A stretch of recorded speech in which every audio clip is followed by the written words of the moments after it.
మేము ఈరోజు వచ్చాము బొప్పాయి చెట్లకు ఉన్న బొప్పాయి కాయలు తెంపడానికి. చేతికి అందేలాగా ఉన్నాయి, కొంచెం దూరంలోనే ఉన్నాయి. ఇదంతా బొప్పాయి చెట్టు. ఇదిగోండి కుళ్ళిపోయి చాలా ఉన్నాయి కూడా ఇక్కడ. ఇదిగోండి బొప్పాయి చెట్టు, చాలా పెద్ద చెట్టు ఉంది.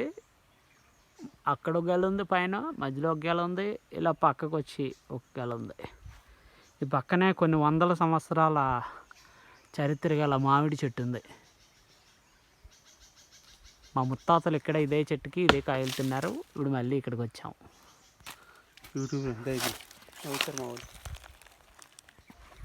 చూడండి పొట్టలో ఏదో ఉంది, పాము ఉంది ఇక్కడ.